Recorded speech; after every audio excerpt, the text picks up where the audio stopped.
우리 하나님 말씀 같이 보십시다. 고린도전서 15장 9절에서 11절에 기록되는 말씀. 고린도전서 15장 9절에서 11절 말씀, 우리 한 목소리 같이 봉독하실까요? 시작. 나는 사도 중에 가장 작은 자라. 나는 하나님의 교회를 박해하였으므로 사도라 칭함받기를 감당하지 못할 자니라. 그러나 내가 나된 것은 하나님의 은혜로 된 것이니 내게 주신 그의 은혜가 헛되지 아니하여 내가 모든 사도보다 더 많이 수고하였으나 내가 한 것이 아니요 오직 나와 함께 하신 하나님의 은혜로라. 그러므로 나나 그들이나 이같이 전파하매 너희도 이같이 믿었느니라. 아멘. 한번 따라하겠습니다. 복음으로 살리고 키우고 고치는 중앙교회. 옆에 있는 분한테 그런 교회 됩시다. 이뻐지셨습니다.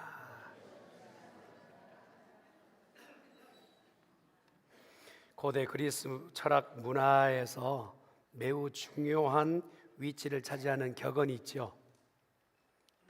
그노티 세 아우톤, 잘 아는 말씀이세요. 너 자신을 알라. Know thyself. 특정한 사람이 만들어낸 문구는 아닙니다.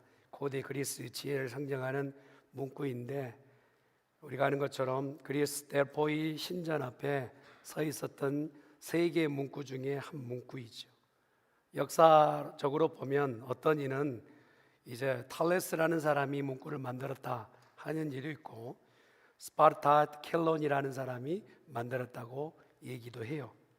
그러나 이걸 일반 대중화시켰던 유명하게 만들었던 이는 우리가 잘 아는 것처럼 소크라테스이죠. 그 내용이 입히는 신 앞에 자신이 유한한 존재요 불완전한 인생이라는 것을 알아야 된다라는 경고입니다. 신적 존재 앞에서 오만불손해서는 안 된다, 그런 의미죠. 내가 누구인지를 아는 것이, 그러니까 나는 무언가를 잘 모르는 것이, 그것을 안다는 것이 참 지혜라는 거예요.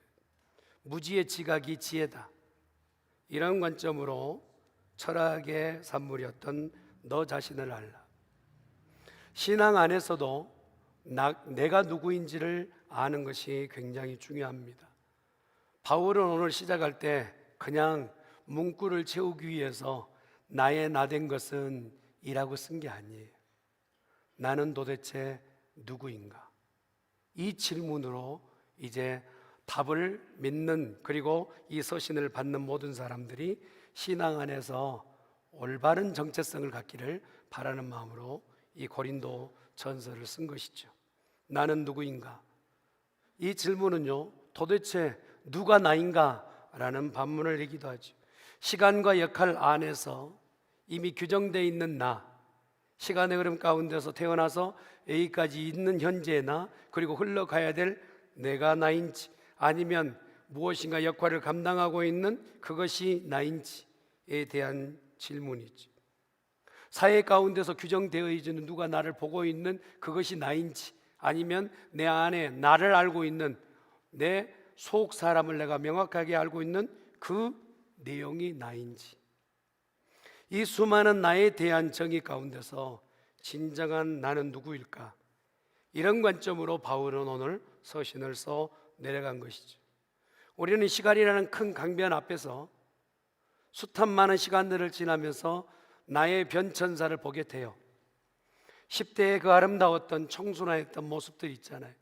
그리고 여기 앉아 계신 여자 성도님들, 요고 시절 다 지나실 때 그냥 날아가는 새 한 마리만 봐도 까르르 웃었던 그런 청순함, 그리고 꿈이 많았던, 또 고민도 많았던 그런 시기의 모습은 지금 현재도 그렇게 있는가 물어보면, 지금 나는 그 나인데 그 시간의 흐름 가운데서 그 예전 청순하였던, 꿈 많았던, 열정 많았던 그 모습은 다 지나가 버린 것 같아요.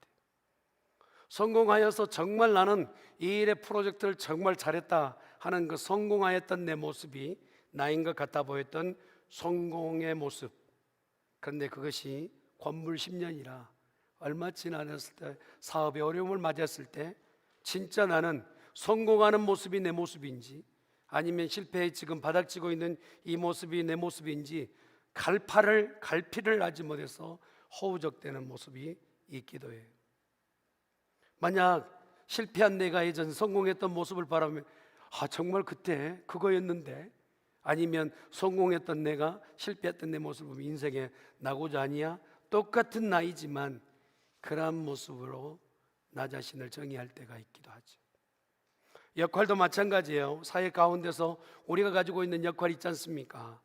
직장 안에서 그 일을 그냥 계속적으로 하다 보니까 전문가가 됐어요. 그리고 가정 안에 돌아와서 보니까 나는 아버지이기도 하고 또 누구의 자녀이기도 한 그 위치 말이에요.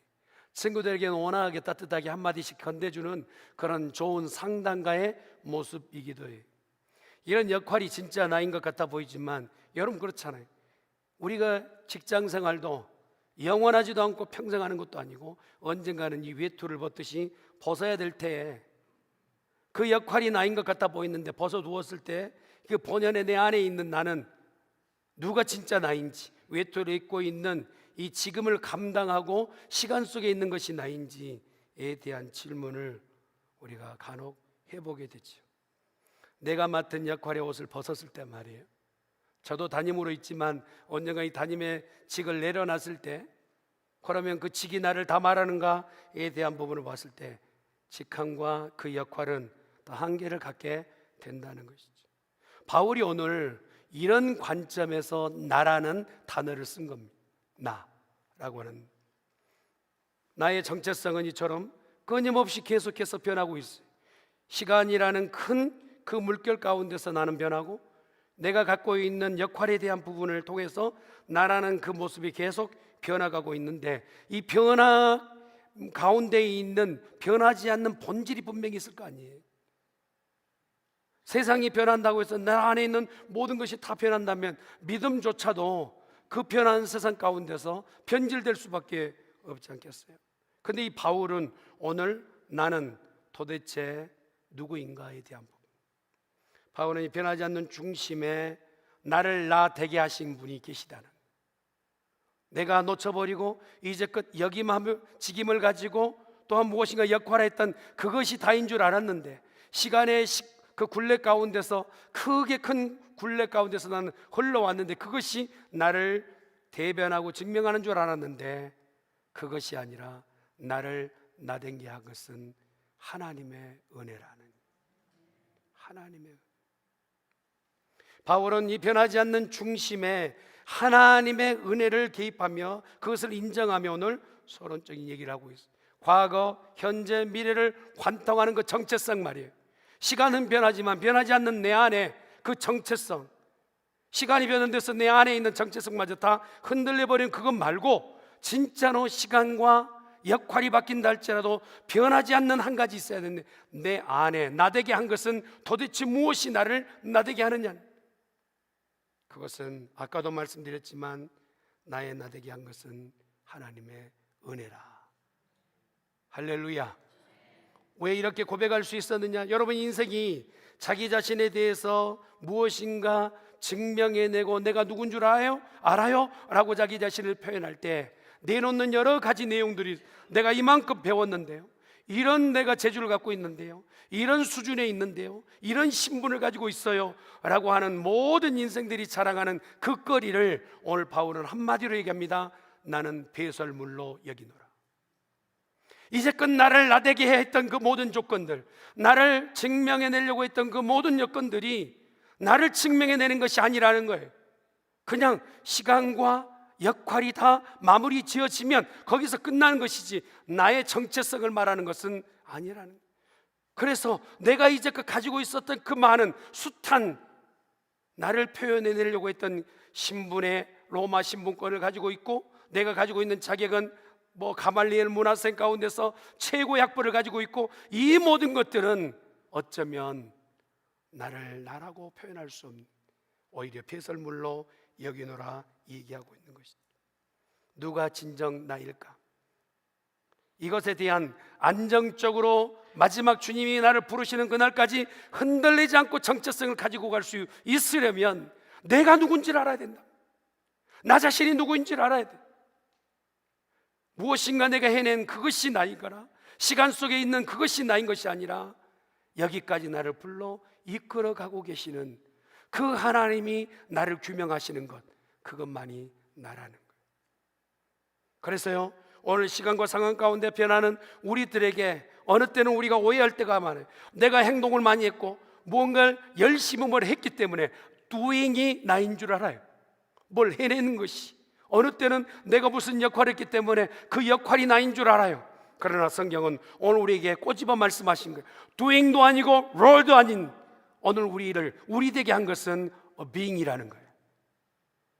할렐루야. 이럴 줄 알았어요. 제가 웬만하면 영어를 안 쓰려고 그래요. 나의 존재가 나라는 거예요. 믿으시면 아멘. 그런데 나를 이곳에 존재하게끔 하신 분이 물질도 아니고 역할도 아니고 시간도 아닌 하나님이 나를 여기에 있게 하신 줄 믿습니다. 그걸 오늘 바울은 고백하기 시작한 거예요. 세상의 질문 가운데서 명쾌한 답을 얻어내기를 원해요. 당신 누구십니까? 라고 물었을 때 일반적 세상은 어떻게 얘기합니까? 당신 누구인지 한번 증명해 보세요 할 때 우리는요, 직업 소개라든지 자기의 소유라든지 학벌이라든지 가지고 있는 것을 다 적어요. 심지어는 군에서 내가 특기가 뭐였는지까지, 총을 몇 발 쐈는지까지, 자기가 혹시라도 거기서 결여될까 봐 자기 표현을 다 쏟아냈습니다. 그런다고 해서 그것이 나인가요? 세상이 말하는 그렇게 얘기하고자 하는 것이 나인가요? 가느다란 막대기 하나가 지금 북스탠드 앞에 서 있어요. 스탠드에 누워 있어요. 그런데 그것이 하나 잡혀서 교향곡을 연주하는 지휘자의 손에 붙잡혔어요. 그 곡이 다 끝났을 때 많은 사람이 갈채하며 그렇게 환호합니다. 그때 생각하기를, 야, 나 대단한 거구나, 나 대단하네 라고 해 보여요. 그러나 그 곡이 다 끝났을 때 다시 내려졌을 때는 그것은 다만 그냥 잘 깎인 막대기 하나인 것. 우리가 쌓아 올린 업적과 명성, 혹은 우리가 저지른 모든 실수의 죄책감, 이 모든 것이 나의 정체성이 아니란 부분을 오늘 바울은 설명하고 싶은 거예요. 한 구절 안에 다 넣기는 너무 어려웠지만, 그러나 이 문구 안에다가 집어넣기를 원하는, 여러분, 명예도 한순간에 사라지고 과거의 실수도 나를 평생 나를 올가면서 꼬리표처럼 나를 뒤쫓고 나를 벗어나지 않, 나에게 항상 붙어 있는 모습이잖아요. 그러면서 바울 자기 자신이 오늘 지금 현재 있는 모습을 보면 어떤 모습이냐? 사도라고 칭함을 받고 있는 나. 그러면 이 사도라는 것이 이전에 내가 많은 것을 배웠기 때문에, 많은 경험이 있기 때문에, 많은 바리새인들과 관계가 있기 때문에, 그래서 내가 사도된 것이 아니라고 설명하기 시작해요. 내가 사도라고 말하는 그냥 다른 사람들에게 보여져서 들려져서 좋게끔 겸손한 얘기가 아니라, 내가 진짜 사도된 것은 그래서 사도가 된 것이 아니라고 얘기해요. 9절에 있는 말씀을 한번 보도록 합니다. 시작. 사도라 칭함받기를 감당하지 못할 자니라. 첫 번째, 자기 자신의 설명할 때문에 나를 규명하고 있는 과거의 그림자 가운데서 나는 절대 벗어날 수 없는 존재라는 것을 지금 바울이 얘기하고 있는 것이죠. 여러분, 사도라 칭함을 받기를 감당하지 못할 자니라, 이것은요, 영적인 자격의 미달자라는 거예요. 보세요. 사실은 이 바울은 율법에 능한 자요, 학문에 뛰어난 자요, 그리고 로마의 시민권자예요. 그러면 이것만 설명해도 되잖아요. 그런데 마지막에 그의 스펙 중에서 빠뜨린 게 하나 있어요. 단 하나의 결정적인 과거 하나가 있는데, 나는 하나님의 교회를 박해하였습니다. 항상 어느 곳에 가든지 이 사람은 자기 자신을 소개할 때 이걸 빠뜨리지 않았어요. 자격사회 가운데서 자기가 혹시라도 미자격자예요, 자격취득에 굉장히 뭔가 타격이 될 만한 얘기를 하면 감춰둬야 되잖아요. 그런데 바울은 자기 자신을 소개할 때 꼭 이걸 얘기합니다. 나는 하나님의 교회를 박해하는 자였다.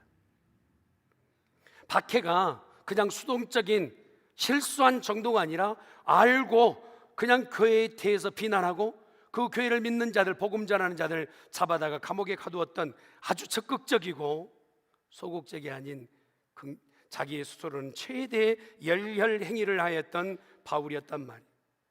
그러니 이런 이가 사도가 되었다. 여러분, 아무도 이해할 수 없는. 그래서 이 복음 앞에 들었던 많은 사람들이, 아니 당신 예전에 살인자 아니었습니까? 사도라는 지금 이름으로 당신 거기 서서 이 일을 하는 것은 걸맞지 않습니다. 당신이 지금 전하고 있는 복음 때문에 얼마나 많은 사람이 어려움을 당했습니까? 걸맞지 않아요. 거기다가 당신은 예수님 믿는 사람들을 그렇게 박해했던 우리의 원수 아닙니까? 라고 누구라도 말을 해도 그것에 대해서 반론하거나 아닙니다 말할 수 없는 그런 일. 이런 현 위치 가운데 바울은 과거의 그 그림자 가운데 매여 있고 그리고 묶여 있었던 자기 자신에 대해서 이렇게 얘기하는, 나의 지금 정체성은 사실은 그렇습니다. 그런 어두운 과거 가운데서 규명되어져야 되고 그 어두운 과거 가운데 묶여 있어야 될 것이 사실이지만, 그러나 나를 여기에 사도로 불러내신 것은 하나님의 은혜입니다. 아멘. 성경의 바울의 고백에 유사하게 자기 자신을 고백했던 사람이 있죠. 여러분 잘 아는 다윗입니다. 다윗은 하나님의 마음에 합한 사람이라고 이미 성경을 잡타가 공인할 정도로 그렇게 하나님 앞에 위대한 인물이었어요. 전쟁에 나가면 승리하였던 그런 모든 이들에게 추앙받는 위대한 왕이었습니다. 그의 생애에 어느 것도 빼놓지 못할 만큼 하나님이 함께 하셨다는 그런 결과입니다. 그런데 성경에서 조금 연약한 부분은 빼놓으면 좋은데 열왕기상 15장 5절은 이렇게 꼬집어 얘기해요. 한번 같이 볼까요? 시작. 이는 다윗이 햇사람 우리아의 일 외에는 평생에 여호와 보시기에 정직하게 행하고 자기에게 명령하신 모든 일을 어기지 아니하였음이라. 뒷부분만 기록하면 얼마나 좋아요. 하나님 모셨을 때 평생에 여호와 보시기에 정직하였고 하나님의 뜻에 벗어나지 않았다. 이 뒷부분만 쓰면 좋겠는데 앞부분을 꼭 기록한단 말이에요. 뭐라고 썼습니까? 햇사람 우리아의 일 외에는 라고 얘기해요. 그에게는 따라붙은 꼬리표처럼 떠나지 않는 과거에 묶여있는 그 모습을 얘기해요. 그래서 이렇게 무엇인가 일이 맡겨지고 구원의 반열에 이르게 되고 하나님의 영광에 이르게 되었을 때는 과거에 내가 무엇을 해서 그 업적으로 내가 구원받은 것이 아니라는 사실을 깨달으라는 거예요. 할렐루야. 저와 여러분이 여기 앉아있는 것은 과거에 하나님의 마음에 쏙 들어서 그 일을 딱 감당해서 여기 앉아있는 것이 아니라 저와 여러분이 앉아있는 것은 하나님의 은혜라는 거예요. 아멘. 인간의 의지와 노력으로 과거의 죄책감과 실패의 그림자에서 벗어날 수 있거나 그렇지 못한 이 모든 것을 한꺼번에 벗어날 수 있게끔 해주신 것이 하나님의 은혜인 줄 믿습니다. 우리는 우리 스스로를 구원할 수 없어요. 그걸 증명한 것이 바울의 사건이고 다윗의 사건이에요. 아무리 능력이 많은 다윗이라 할지라도, 아무리 그렇게 정말 화려하게 웅변적으로 설교하는 바울이라 할지라도 자기 죄에 대해서는 자기 스스로가 해결할 수 없는 존재다. 그것이 바로 나였다라는 거예요. 그 죄의 늪에서 빠져나올 수 없던 그 결격 사이로 덮여 있었던 그가 선언하는 것이 무엇이냐? 나의 나된 것은 하나님의 은혜로다. 한번 말씀을 보겠습니다. 15장 10절 상반절 말씀입니다. 시작. 그러나 내가 나 된 것은 하나님의 은혜로 된 것이니. 여러분, 바울이 이렇게 죄 앞에서 나는 죄 없습니다라고 말하지 못했던 그러한 극악무도한 죄인이 하루아침에 사도가 된 것은 뭐라고 얘기하느냐? 인생의 대전환점을 만든 것은 하나님의 은혜라고 얘기하고, 그런데 그 은혜라는 개념 자체가 뭘 얘기하느냐면 헬라어로는 카리스라고 하는데 우리가 받은 것은 값없이 주신 하나님의 복이라는 거예요. 도저히 자격이 없고 아무리 생각해도 그 사람은 그럴 수 없는데 자격 없는 자에게 베풀어 주신 하나님의 선물이 은혜인 줄 믿습니다. 이렇게 은혜 받은 자는요, 오늘 이전에 어떠한 존재로, 어떤 규명으로, 어떤 정체성으로 가지고 살았든 간에 오늘 주님은 은혜로 인하여서 새롭게 우리를 정체성을 규명하게 될 줄 믿습니다. 저와 여러분은 하나님의 은혜 받은 자인 줄 믿습니다. 옆에 있는 분, 하나님의 은혜가 집사님이 함께 하시길 바랍니다.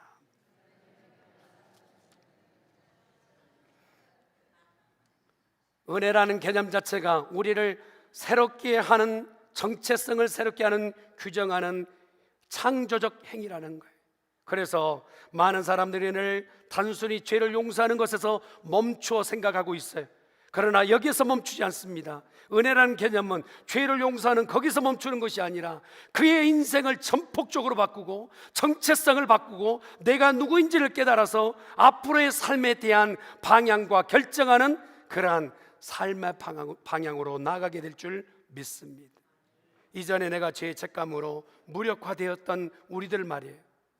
나는 그런 죄인이었어.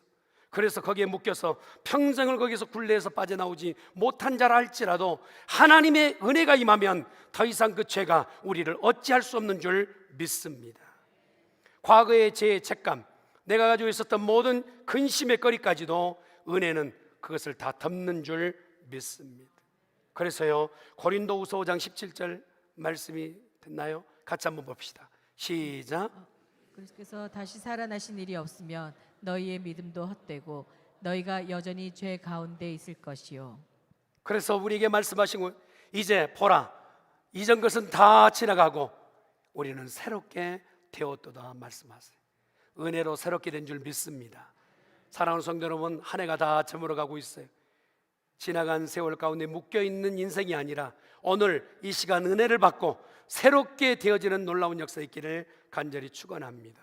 은혜는 또한 불가능한 것을 가능한 것으로 만들어요. 어떻게 교회를 박해한 자가 교회를 다시 세우는 자가 되는 말이에요. 내 인생 가운데서 정말 불가능한 것이 널려 있어요. 그 모든 널려 있는 것 가운데서 하나님의 은혜가 임하시면 불가능은 가능으로 바뀔 줄 믿습니다. 나 같은 죄인도 하나님의 은혜가 임하시면 의인이 되는 줄 믿습니다. 그래서요, 우리 교회에 누구라도 아무리 극악무도한 인생을 이전에 살았다 할지라도 교회에 문 열고 들어온다면 그는 은혜 받을 만한 인생이 되는 줄 믿습니다. 할렐루야. 그래서 우리가요, 누구를 바라볼 때 따라합시다. 과거를 묻지 마세요. 옆에 있는 분한테 과거를 묻지 마세요. 바울에게서 사도직은 인간적으로 절대 불가능했어요. 교회 안에서도 용납이 안 돼요. 어떻게 저 사람이 교회 안에 들어와서 사도직을 감당할 수 있는, 도저히 용납이 안 돼요. 불가능한 일이었어요. 그러나 이 불가능한 일을 바울이 지금 얘기하는, 내가 누군 줄 알아? 내가 이렇게 무엇을 이렇게 했다? 그걸 내놓을 게 하나도 없는 거예요. 그래서 하는 얘기가, 내가 그런 일을 한 것은 맞습니다. 내가 죽이려는 것은 맞습니다. 내가 행한 것으로는 도저히 구원받지 못한 줄 압니다. 그러나 나의 나된 것은 하나님의 은혜로 된 줄 믿습니다. 내가 나된 것은, 나는 주님 앞에 내놓을 거 하나도 없어. 다만 하나님의 은혜밖에는 말할 것 없습니다. 불가능한 존재였어요. 그러나 나를 가능케 하신 분은 여호와 하나님인 줄 믿습니다. 여러분, 은혜 받으시길 바랍니다. 은혜는 이런 놀라운 역사가 있게 돼요. 나의 인생의 정체성을 바로 하게 되고 내가 어떻게 나아가야 될지를 알게 되며, 그리고 나서 나에게 불가능한 것을 가능케 하신 하나님의 능력이 나타날 줄 믿습니다. 거기다가 우리에게 이렇게 나의 나된 것은 내가 아니에요. 하나님의 은혜라고 얘기하고 있는 것은 모든 것을 들어 하나님 앞에 영광을 돌리겠다 표현하는 거예요. 여러분, 은혜 받은 사람은요, 삶의 결정은 하나님께 영광인 줄 믿습니다. 아직 설익은 사람은요, 무엇의 결과는 내가 영광 받아요. 그러나 내가 은혜 받은 사람은요, 100번을 생각해봐도 내가 한 것 아니거든요. 1000번을 생각해봐도 내게서 나온 게 아니거든요.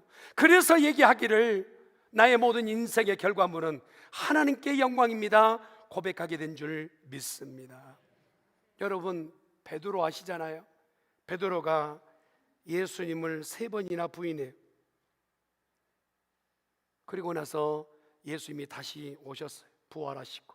제가 만약에 내게 가장 가까웠던 사람이 한 번도 아니고 3번이나 저를 그냥 배신하고 떠났다면, 제가 만약에 부활해가지고 그분을 다시 만난다면 부를 것 같아요. 왜 그랬어? 왜 그랬냐고, 도대체 왜 그랬어? 하면서 그 배신의 이유를 물을 거예요. 그러면서 만약에 관계를 다시 돈독히 한다면 꼭 한번 맹세를 받을, 다시는 안 그랬다고 약속해 하면서 죄송합니다. 속 좁은 제가 지금 나왔어요. 맹세해 몇 번이고 그랬을 거예요. 그런데 우리 주님은요, 사랑하니? 나를 사랑해? 나를 사랑하냐? 여러분요, 아마 베드로는 새벽녘에 닭만 울어도 깜짝깜짝 놀랐을 것 같아요.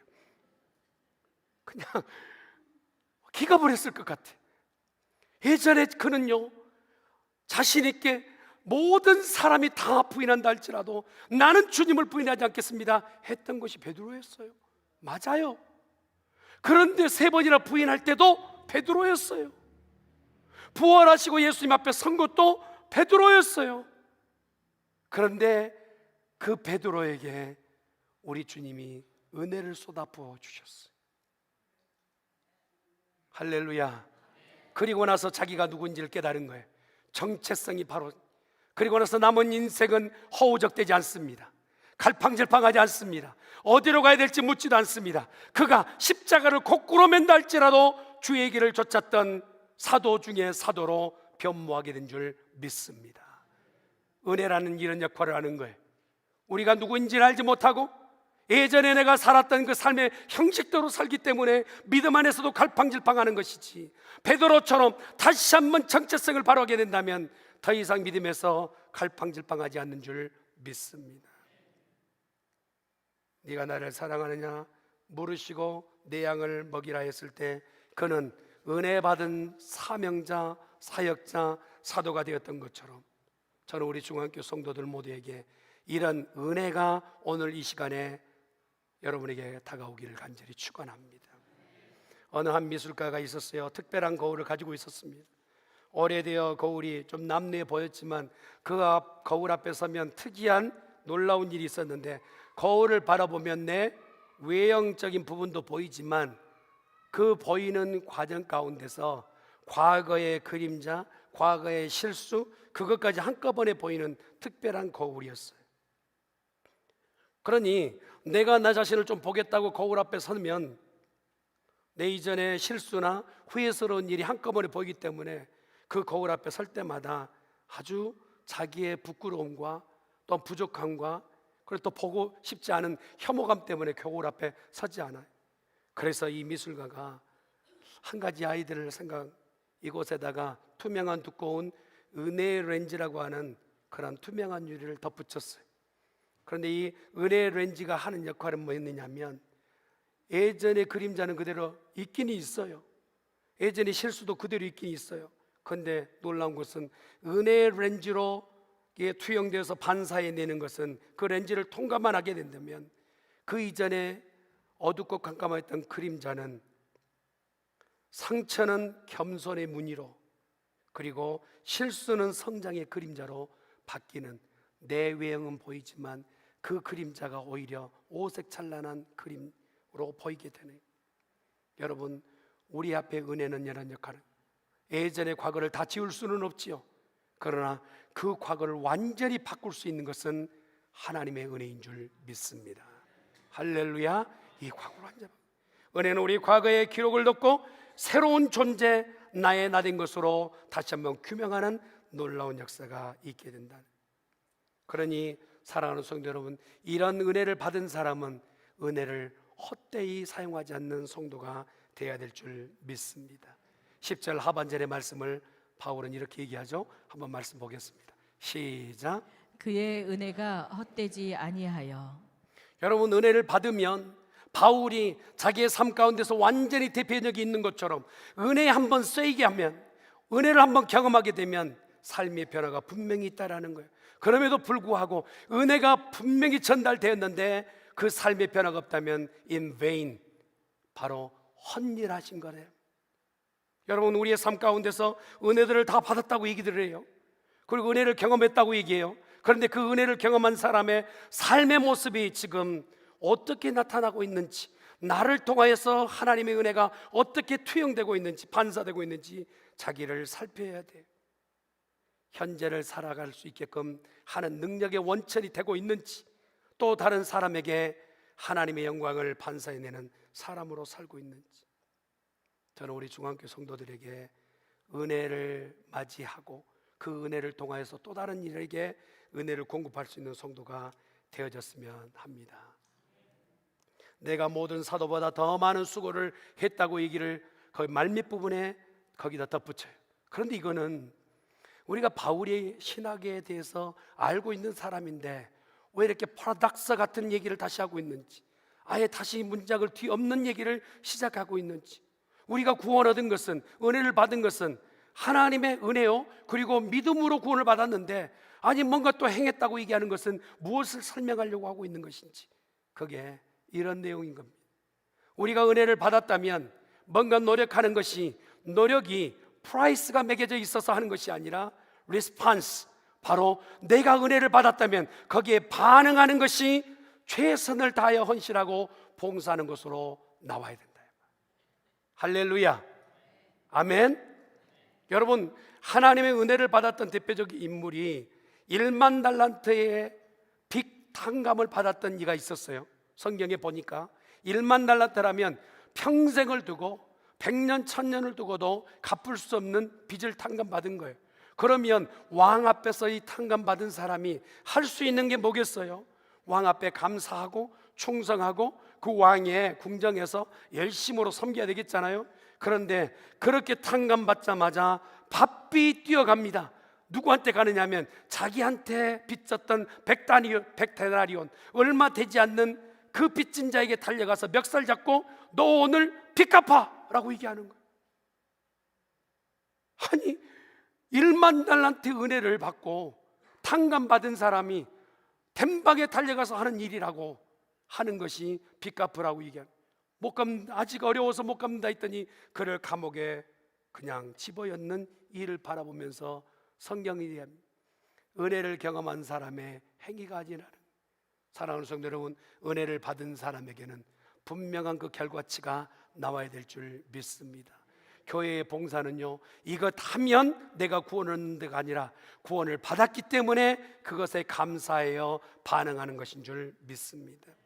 그래서 나의 한 것을 너희도 이렇게 하기를 원하노라 바울이 얘기하고 있는 것이죠. 여러분, 사실 우리가 하는 것 같아 보이지만 우리의 헌신을 통하여서 하나님께서는 그래 네가 은혜 받았다는 그 증명을 하고 있구나 얘기하고 있는 거예요. 어느 편에서는요, 우리가 내 인생의 배에 노를 젓는 것 같아 보이지만 더 중요한 것은 이 배가 가게끔 하는 것은 큰 파도와 바람이 나를 가게 하고 있는 것처럼 하나님의 은혜가 나를 가게 하고 있는 줄 믿습니다. 말씀을 마무리 질게요. 한 바이올리니스트가, 세계적 연주가가 그 천재성을 인정받고 많은 사람들에게 박수갈채를 받아요. 그때마다 항상 자기 선생님을 얘기합니다. 아유, 선생님이 저를 잘 가르쳤습니다. 그런데 이제 어느 정도 그런 얘기가 다 지나가면, 몇 년이 지나면 이제 선생님 얘기 안 해도 되잖아요. 그게 관객들이 선생님 얘기는 이제 더 안 해도 될 것 같아요. 당신의 선생님보다 실력이 능가합니다 라고 얘기했더니 그 바이올리니스트가 이런 얘기를 했대요.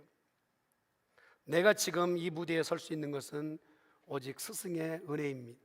내가 바이올린의 소리를 낼 수 있게끔 해줬던 것도 선생님이셨고, 내가 포기하려고 했을 때 나를 다시 힘을 주었던 것도 선생님이셨고, 내가 열심히 연마하게끔 그 연마하는 마음을 주신 것도 선생님이 예전에 가르쳐 주셨기 때문에 내가 여기에 서 있는 것입니다 라고 얘기했다고 그래요. 저와 여러분, 여기 앉아 있는 것은 내가 아니라 하나님의 은혜입니다. 아멘. 저와 여러분이 읊조리듯 얘기해 나의 나 된 것은 주의 은혜로다. 승리하는 우리의 성도들 되기를 예수님의 이름으로 축원합니다. 아멘. 기도하십시다.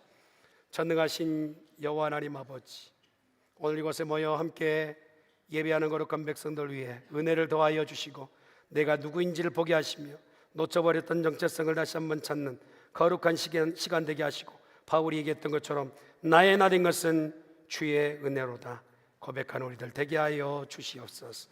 감사하고 예수님의 이름으로 기도드리옵나이다.